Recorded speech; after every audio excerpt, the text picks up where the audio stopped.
The internet, your personal digital playground. A place where you can share embarrassing cat videos, argue with strangers about pineapple on pizza, and, do important things like banking. It's so convenient, so open, well, sometimes it's as open as a toddler's mouth at a spaghetti dinner. But just like that time you accidentally left your front door wide open with a "Welcome, Bandit" sign, our digital lives can sometimes be a bit too inviting. Welcome to Orbit of Understanding, where today we're not just learning cybersecurity, we're giving your digital life a much-needed comedy makeover. Because securing your online self doesn't have to be as boring as reading a privacy policy. It can be fun and slightly terrifying. So what exactly is cybersecurity?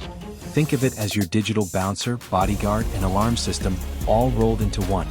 It's the art of protecting your computer systems, networks, and data from anyone who wasn't invited to the party, usually because they want to steal your digital snacks. Because the digital world isn't all cute cat videos.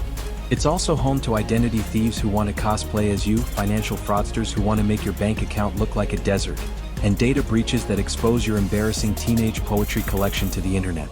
We've all been there.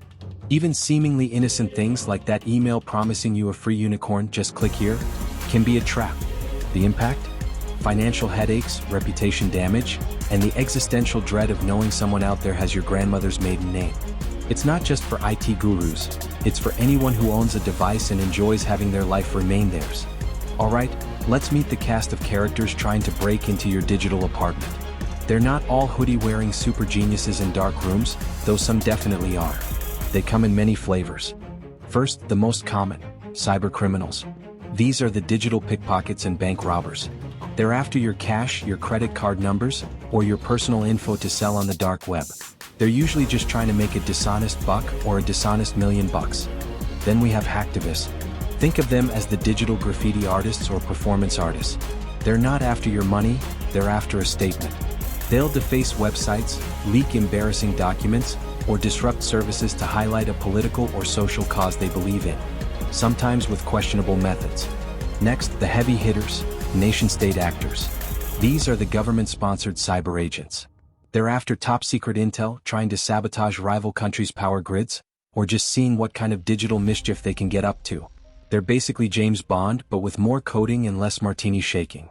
And finally, the often overlooked and sometimes accidental culprit, insider threats. These are current or former employees. Sometimes they're disgruntled and malicious, seeking revenge.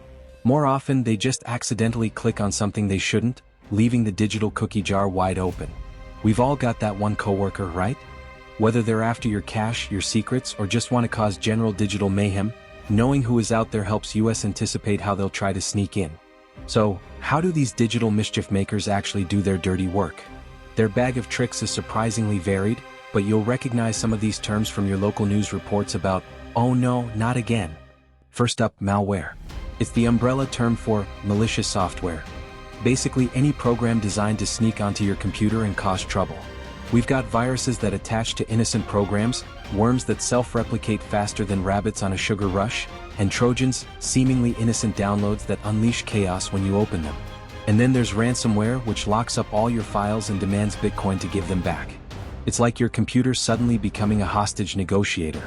Next, the classic, phishing. This is where attackers pretend to be someone trustworthy, your bank, Netflix, a long-lost royal relative, to trick you into giving them your sensitive info. They send you fake emails or texts, with links to fake websites that look just like the real thing. Their secret weapon? Your panic, curiosity, or greed. Always remember, if an email sounds like it was written by a squirrel on too much caffeine, it's probably phishing. Then we have password attacks. If your password is password 123, or your dog's name, you're practically holding up a sign that says, "Easy entry." Hackers use software to guess millions of combinations in seconds, or try every word in a dictionary. It's less brute force, and more brute forehead slap. And finally, DDoS, or distributed denial of service attacks. Imagine trying to get into a tiny coffee shop, but suddenly a million people show up at once, all trying to order the same complicated latte. The shop grinds to a halt. That's a DDoS attack. It's not about stealing your data, it's about making sure you can't get to it. Pure digital chaos. Alright, enough about the bad guys. Let's talk about turning your digital apartment into an impenetrable fortress. And thankfully, you don't need a degree in advanced hacking to do it. Just a few simple habits. First, strong, unique passwords. Imagine if every room in your house had the exact same key. Madness. Use long, complex passwords. Aim for 12+ characters with a mix of letters, numbers, and symbols. And please, for the love of all that is holy, use a password manager. It's like having a digital butler remember all your secret codes so you don't have to. Second, enable multi-factor authentication, or MFA. This is your digital bodyguard at the door. Even if a thief gets your password, they still need that second code from your phone or fingerprint. It's like giving them a key but then asking for their fingerprint to open the door. Very exclusive. Third, keep your software updated. Those annoying updates available, notifications? They're not just trying to annoy you. They're patching security vulnerabilities. Think of them as tiny digital ninjas fixing holes in your fortress walls before the bad guys notice them. Fourth, use antivirus and anti-malware software. These are your digital guard dogs, constantly sniffing out and barking at malicious software. Keep them active and updated, and they'll chew up those digital pests before they can get cozy. Fifth, be a digital detective. If an email looks even remotely suspicious, treat it like that weird relative at a family gathering. Avoid direct contact. Don't click links. Don't open attachments. Call the sender directly if you're unsure. Trust your gut. And your "this seems too good to be true" alarm. Sixth, back up your data regularly. This is your digital fire escape. If ransomware locks up your files or your hard drive decides to spontaneously combust, a recent backup means you can restore everything and wave goodbye to the digital extortionist. Take that, digital villain. Finally, exercise caution on public Wi-Fi. Free Wi-Fi at a coffee shop? Awesome. But it's also like shouting your banking password across a crowded room. Avoid sensitive transactions on public networks, or use a virtual private network, VPN, as your digital privacy cloak. Cybersecurity isn't about being a paranoid tech wizard. It's about being smart, aware, and slightly suspicious. It's about knowing that your digital life is precious, and you, yes you, are its primary protector. The orbit of understanding continues to expand, making you the hero of your own digital story.